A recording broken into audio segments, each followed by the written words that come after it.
Friends, आज मैं exercise 1.3 solve कर रहा हूँ। एक बात आप सब ध्यान रखो कि ये जो एक्सरसाइज है ना, ये बहुत ही इंपॉर्टेंट है। 2019 और 20 इन दोनों ईयर में इस एक्सरसाइज से कम से बल्कि एक क्वेश्चन जो है वो आया है, चाहे वो 3 मार्क्स का हो या 4 मार्क्स का हो। और जैसे कि आप सब जानते हो कि 2020 यानी कि इसी ईयर से जो है आपका जो क्वेश्चन पेपर है वो दो उसमें आ रहा है टर्म में, एक स्टैंडर्ड और एक बेसिक। तो चाहे बेसिक पेपर हो या स्टैंडर्ड पेपर हो, ये दोनों ही क्वेश्चन पेपर में इस एक्सरसाइज में से तो एक क्वेश्चन आया है, मतलब कि 3 या 4 मार्क में। तो बहुत ही इंपॉर्टेंट एक्सरसाइज है, इसको समझिए ध्यान से। अगर आपको यहाँ पे समझ नहीं आता है तो अपने स्कूल में, फ्रेंड्स से, जहाँ भी समझ आता है इस एक्सरसाइज को जरूर करिए। ठीक है स्टूडेंट्स, तो स्टार्ट करते हैं वीडियो को। तो स्टार्ट करते हैं। देखो कह रहा है कि prove that root 5 is irrational. तो पहले हम क्या करते हैं, इसमें कह रहा है इरेशनल प्रूफ करने के लिए हम इसको रैशनल मान के चलते हैं। ओके, कि लेट रूट 5 इज रैशनल, कि रूट 5 क्या है, रैशनल है। अब रूट 5 रैशनल है यानी कि ये हमारा पी अपॉन क्यू के फॉर्म में हो सकता है। ठीक है, तो इसको हम लिख सकते हैं कि root 5 sorry equal a upon b, where a and b are coprime, यानी कि ये को प्राइम है, इनके बीच में कोई भी कॉमन फैक्टर नहीं है। ओके, तो अब यहां से देखो हम क्या लिख सकते हैं कि b root 5 equals to a. तो अब क्या करना है, हमें लेना है square. Take square on both side, कि दोनों तरफ हम स्क्वायर लेंगे तो ये क्या हो जाएगा, B square into 5 equals to A square, और B square equals to A square upon 5। अब एक बात समझो, यहाँ पे क्या है ए स्क्वायर और नीचे में क्या है 5। अगर ए स्क्वायर 5 से डिविजल हो रहा है तो ये भी 5 से डिवाइड हो सकता है। कैसे? अब सपोज करो कि भाई यहाँ पे लिखा हुआ है 5 का स्क्वायर, ओके, यानी कि 25। अब हमें मालूम है कि 25 अगर 5 से डिवाइड होगा तो ये 5 भी तो 5 से डिवाइड होगा। तो इसीलिए हम यहाँ पे क्या लिखेंगे कि A square is divisible by 5, A square 5 से डिविजिबल है, सो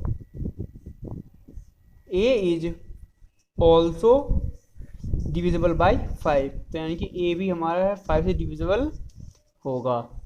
नाउ लेट, अब एक काम करते हैं, late A equals to 5c, एक जगह हम क्या ले लें, 5c ले लें। ठीक है स्टूडेंट्स, तो अभी क्या हो जाएगा फिर हमारा, ये हो जाएगा B square equals to 5c का होल स्क्वायर अपॉन 5, और 25c स्क्वायर अपॉन 5, 5 से कैंसिल आउट हो जाएगा, 5 आएगा, और ये 5 हम इधर भेज सकते हैं, यानी कि b square upon 5 equal c square.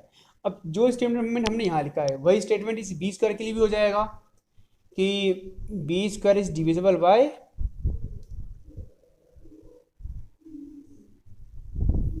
5, so b is also divisible by 5, कि अगर बी स्क्वायर डिविजिबल है तो ये भी डिविजिबल होगा 5 से। अब अगर ये दोनों ही 5 से डिविजिबल हो रहे हैं, ए भी 5 से डिविजिबल हो रहा है, बी भी 5 से डिविजिबल हो रहा है, तो इसका मतलब क्या है कि ये को प्राइम नहीं है।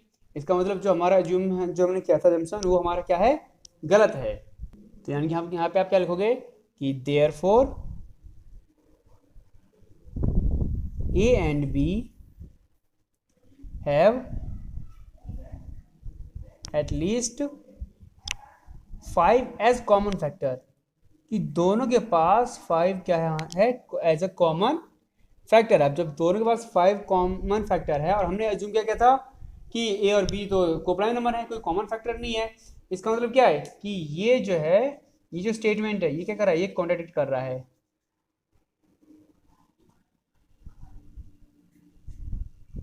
इट कॉन्ट्रडिक्ट्स द फैक्ट, ये फैक्ट को कॉन्ट्रडिक्ट कर रहा है। किस फैक्ट को? That a and b are coprime, इसको ये कॉन्ट्रडिक्ट कर रहा है। इसका मतलब क्या हुआ कि जो हमारी कॉन्ट्रडिक्शन थी वो कॉन्ट्रडिक्शन हो गया, और जो हमने एज्यूम किया था वो इनकरेक्ट था। इसीलिए ये क्या होगा, रूट 5 जो है इज एन इरेशनल नंबर। तो ये एक मेथड है सॉल्व करने का। ओके स्टूडेंट्स, कि hence root 5 is an irrational number, ये क्या है, एक इरेशनल नंबर है। ओके, बढ़ते हैं नेक्स्ट क्वेश्चन पे। अब सेकंड देखो, कह रहा है कि प्रूव दैट 3 + 2√5 इज इरेशनल। अब इसको सॉल्व करना पहले वाले से भी ज़्यादा इजी है। देखते हैं कैसे करना है सॉल्व इसको। तो ये हो जाएगा अगेन भाई पहला लेंथ कॉमन है, let 3 + 2√b equals to a upon b।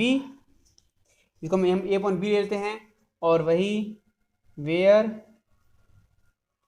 a and b are coprime number, ये क्या है, को प्राइम है। और तो देखो अब यहाँ से क्या है कि आप इस 3 को हम राइट साइड भेज सकते हैं, यानी कि 2√5 equals to a upon b minus 3, और ये हो जाएगा 2√5 equals to a minus 3b upon b, और √5 क्या हो जाएगा a minus 3b upon 2b। अब देखो हमें मालूम है कि ये जो पोर्शन है ये तो हमारा रैशनल है, ठीक है, रैशनल। अब देखो अगर ये, लेकिन हमें ये भी मालूम है कि √5 क्या है, इरेशनल है। अब अगर √5 इरेशनल है तो ये भी क्या होना चाहिए, इरेशनल होना चाहिए। तो ये तो हमारा कॉन्ट्रडिक्ट कर रहा है फैक्ट को। तो इसका मतलब क्या हो गया कि ये जो पोर्शन है ये पूरा ही पोर्शन इरेशनल हो जाएगा। अब इसकी स्टेटमेंट देखो क्या लिखेंगे कि a minus 3b upon 2b is rational number, so √5 is also rational, ये भी रैशनल होना चाहिए। बट लेकिन अब ये क्या है, ये कॉन्ट्रडिक्शन है। क्यों? बट दिस कॉन्ट्रडिक्ट क्या कह रहा है, contradict the fact that √5 is irrational. ठीक है, जो हमारा √5 तो इरेशनल है, इसीलिए हमारा कंक्लूजन क्या निकलता है कि हैंस, जो हमारा कंक्लूजन है, hence we conclude 3 + 2√5 is irrational।